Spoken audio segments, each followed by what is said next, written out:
My friend Martin Lewis, the fifth Beatle, sent me this. I thought it was so interesting. I didn't even see this. Nobody's covered this that I saw. I'm now joined by Martin Lewis, who's been a columnist for Time Magazine, Salon, and the Huffington Post. Joining me now is political commentator and satirist Martin Lewis, also a contributor to the Huffington Post. Welcome, my friend. He's a producer, marketing strategist, and Huffington Post contributor, here to tell us about all things British, Mr. Martin Lewis. There he is.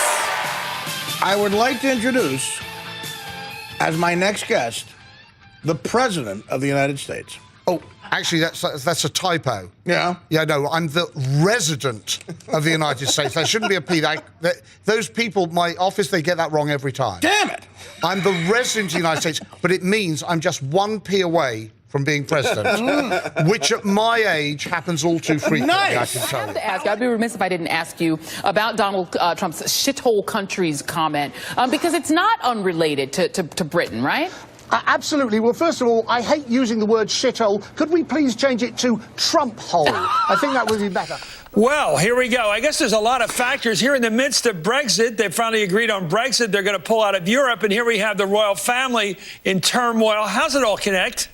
Does it? Well, you know, a lot of coverage has suggested that this is like another season of The Crown. But you know what? While the British royal family may be dysfunctional and can teach Aaron Spelling a thing or two about soap operas, this is not really about the royal family. It's about the British family. And in the same way that here in America, we have this transition from the optimism of Obama to the Tea Party, birtherism, and the ugly stain of Trump, the same thing happened in Britain. The British equivalent of Archie Bunker took us from the optimism of the Tony Blair era to this Brexit, a hard conservative government. Brexit is just a form of xenophobia. Oh, don't like them bloody foreigners.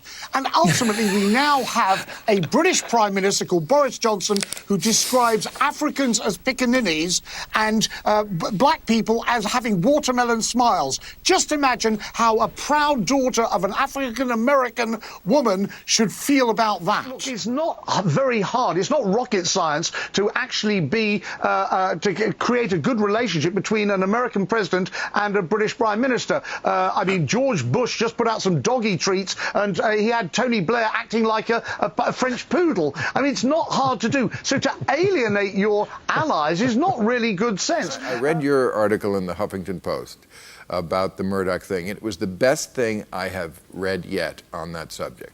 It really was very good, and one of the things I learned from that was that Rupert Murdoch, I knew he was Australian. I didn't know that the British hated the Australians.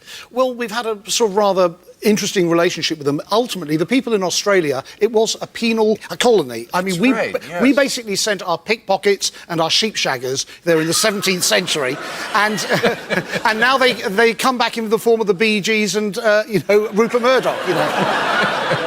The British think of the Australians as like Hicks, right? It would be like someone from Alabama coming to New York. Well, like Alabama, but without the cultural sophistication.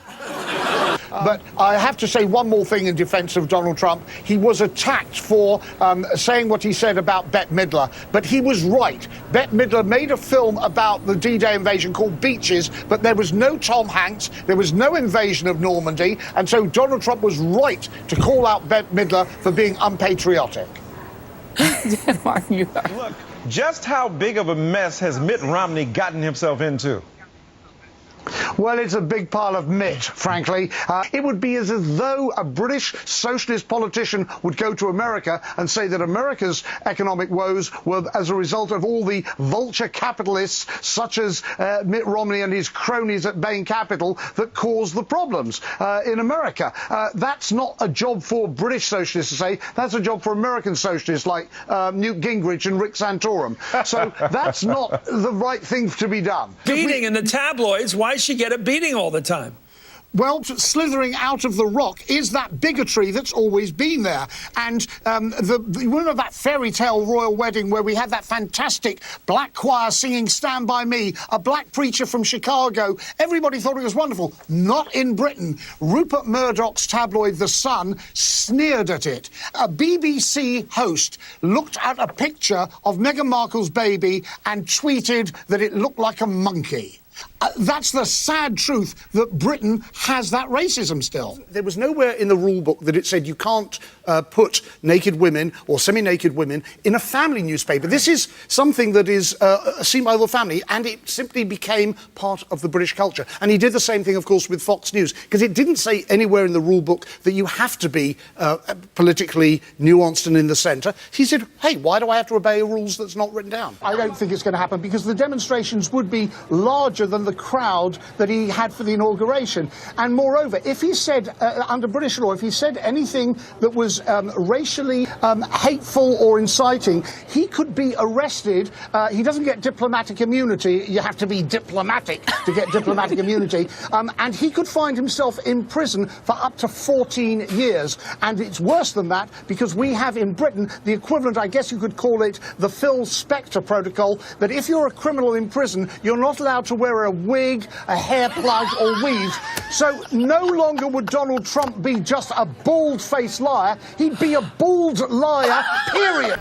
But he's put his foot in his mouth yet again, because it's just been revealed some of the comments he's made in the last couple of years about Britain. He called it a second-tier nation. He said that it had produced nothing that anyone wants. Hello, Shakespeare, Dickens, the Beatles. Tea. You know tea, Mitt Romney, the drink that you're not allowed to have because it stimulates the brain. You know, something that the hard of thinking worry about. Next, remember TV pitchman Joe Isuzu and those commercials where it seemed like he'd say anything to get you to buy an Isuzu. The Isuzu Pup. So incredible, a Supreme Court justice is here to verify our claims. Each Isuzu pickup is built tough, so you can drive it forever. And so inexpensive, you can buy one with your spare change. Well, believe it or not, Joe Isuzu is making a comeback in the form of pitching Mitt Romney and some more of his questionable campaign promises. If I'm president, I will create 12 million new jobs in this country. There's nothing better for getting us to a balanced budget than having more people working, earning more money, paying more taxes. The revenue I get is by more people working, getting higher pay, paying more taxes. That's how we get growth and how we balance the budget. I will lower taxes on middle-income families. We didn't cut Medicare. Of course, we don't have Medicare, but we didn't cut Medicare. We care for those that have difficulties, those that are elderly and have problems and challenges, those that are disabled. We care for them. I'm not familiar precisely with exactly what I said, but I stand by what I said, whatever it was. That was brilliant. Anyway, those ads were created and brought to us by humorist Martin Lewis. He got to the appealed to the British equivalent of Archie Bunker, what we call the Reagan Democrats or the Nixon hard hats. And to those, he basically said, hey, here's a nice pair of knockers. Oh, union's bad. Here's a pair of tits. Gay people are perverts. And if you do that for 10 years... If you do that for 10 years, eventually it drips in. And then the result was Margaret Thatcher.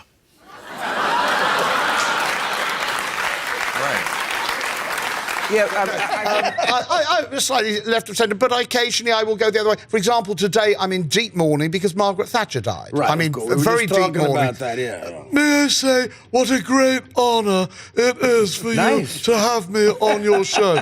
No, Margaret Thatcher died, and there is a sports connection to this. I was mortified because though I'm left of centre and I did not really appreciate her politics, but I have to admit, begrudgingly, that she did something to improve Britain. Because before Margaret Thatcher came into power, Britain was lagging so low on the league table of the amount of deaths caused at soccer games by hooligans. The Argentinians and the Uruguayans were killing far more. But after a few years of her policies, all our kids were unemployed and we were able to kill many more spectators than the foreigners. I am being a little cruel about Donald Trump. I think we should cut him a little bit of slack. There has been some discussion here that Donald Trump had been constantly saying that he hoped to be revered as a leader like Lincoln.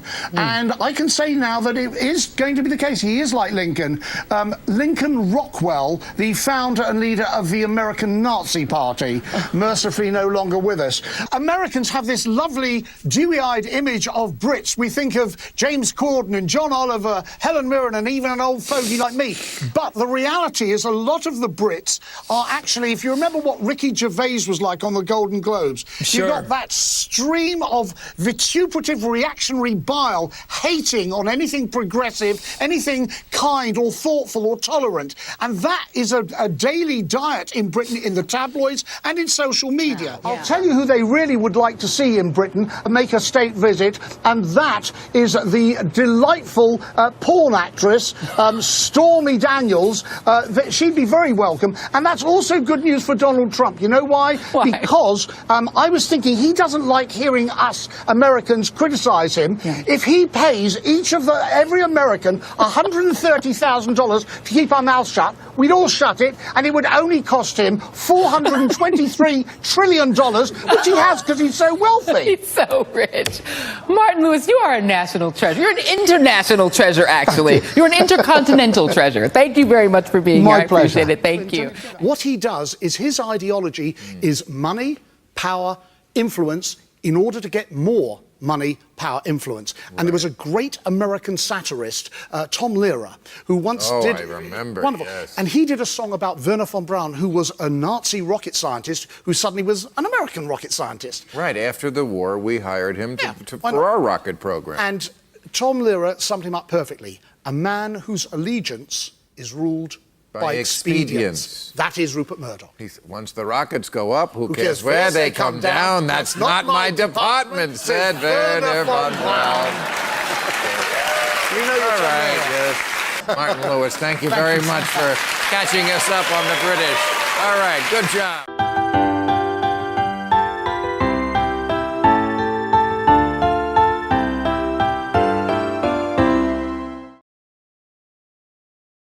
If there wasn't a Martin Lewis, we'd have to invent one.